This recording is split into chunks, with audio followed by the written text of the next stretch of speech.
Greetings, viewers. Thanks for joining me in the shop today for a little bit on the second gen. Now, not only is this beautiful Greetings Viewers t-shirt available on my Etsy store, which you'll find the link in the description, it's not only the greeting or beginning salutation to my show, it's also a really nice way to greet people without speaking to them or offending them. So I suggest you go and get one now. Let's get on with the show. Gonna do the seat cushion swap. This bottom cushion, you can see, even though it isn't ripped, it's got one tiny little hole there, but it's really worn, and if I keep sliding in and out of that seat, it's gonna get trashed. So an easy way to make that cushion on the passenger side is to put that cushion from the passenger side on the driver's side.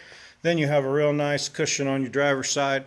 I'm gonna show you how to do that real quick. You will need a flashlight, maybe a 12mm a screw gun, and if you have an old-fashioned door handle clip remover, that's awesome. If you don't, you can use a rag to get those clips loose.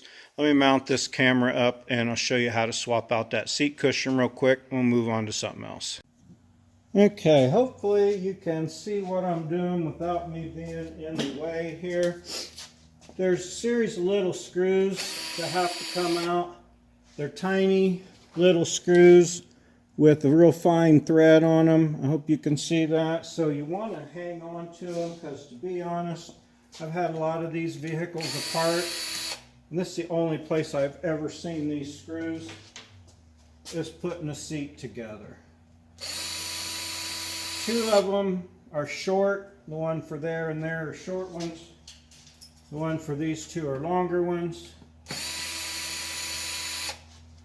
Now, if you have a remover like I was talking about, there's a little clip back here that holds this thing on.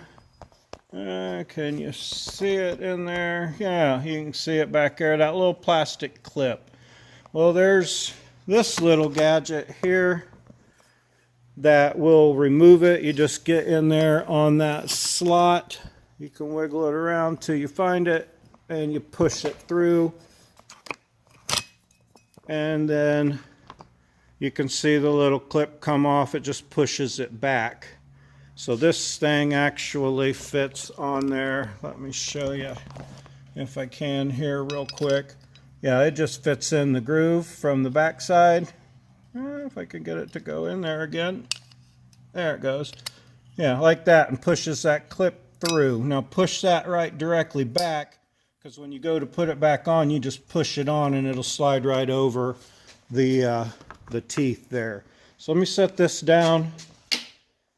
Get this piece, then just lifts off of there. Sure it does. Let me put this back on where I had it here real quick. See if you can keep seeing what I'm doing here. So then this piece just lifts off.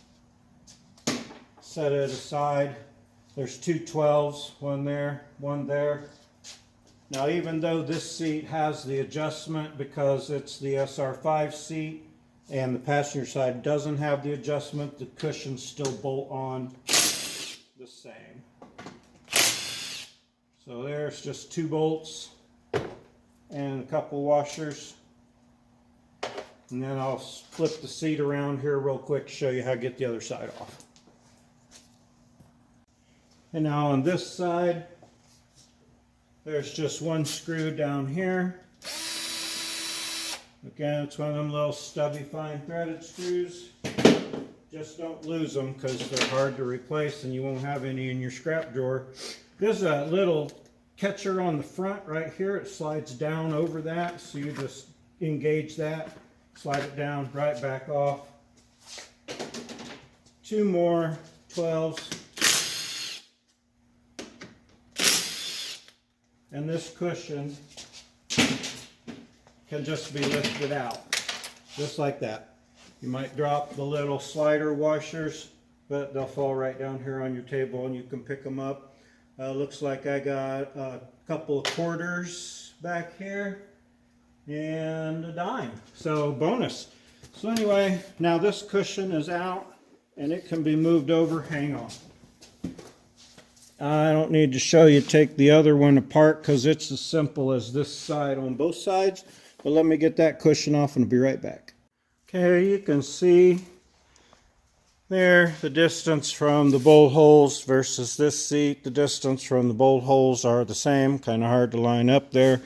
But anyway, it's the same on both seats. So not only can I now switch my crustier cushion over to my passenger seat, it's a good time to clean all this crap up, clean the yuck on the sides of the cushions, and these pieces here that are stuffed down between the seats and rarely ever get cleaned. I'm going to take a quick minute to put this back together, bolt these seats back up. I hope that all made sense to you on how to take them apart. It's super simple. And then I'll show you the nicer seats and I'll get them put in, start making this truck look a whole lot better, and it's about time. Okay, so if you think you're confused about how to put them back together, just play the first part of this video backwards and that'll get your seats back together, because it is just as simple as those 4 bolts and your trim screws again. Now I have my wore out part here on my passenger side.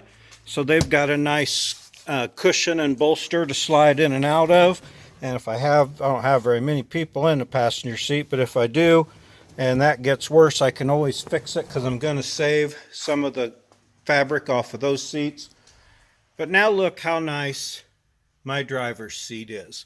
I still got the little bit of wear on the back at this side bolster here, but that's not bad, and I'm not a slider in and outer. But look at that, man, I got a nice new bolster on my outside and I don't have to feel bad about sliding over it for a little bit. That's quick, easy, and free, and doesn't take very long. It really makes a difference. Now as far as this gray console goes, it's a lot less noticeable with the seats in. Some people that may drive them crazy, but to me, I don't really care that it's gray. Maybe one day, but right now I don't care. I still got door cards to change out, the bottom of the dash to put in, and some more interior stuff here. I did save the entire sunroof out of the parts truck, the donor truck, just in case I need it. It's super nice on this that it's all bolted together in a little plastic unit. Just the screws down the sides, 2 in the front, and plug your wires in. Ah, don't drop those. I need those quarter glasses too. Well, maybe. I'm saving them whether I need them or not, just in case. So if anybody blows one out, I got one. But yeah, this is nice. Now the 3rd gen one doesn't have this big plastic base and the side tracks are loose, and it made it much more difficult to change. I don't know that this one doesn't work. I keep forgetting to try it, and now I got shit piled everywhere. But I knew the one on this truck worked, and that's why I took it out. I'm going to get every good usable part I can get that isn't ridiculous off of this. I got the front cut off. I'm just going to cut the front part of the frame off since the frame's wasted anyway, and drop the engine and transmission as one piece. You might have seen them like that around my shop. The wheels and tires on this truck were like new, or are like new. I looked them up. He's only put about 8,000 miles on these tires. So what I paid for this truck, I have already gotten plenty back from it, but I'm going to continue stripping it. I did say I was going to try to use that windshield.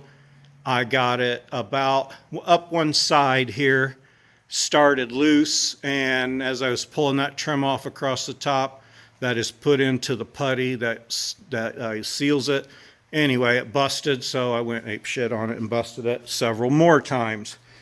So now that I've got just about everything, I am going to do the 488 gear swap, because even though this already has 456 gears and was designed to run a 31-1050 out the factory, I'm going to put the 488s in it, and then maybe I can run a 32 or something on it, or a 33 without much issue.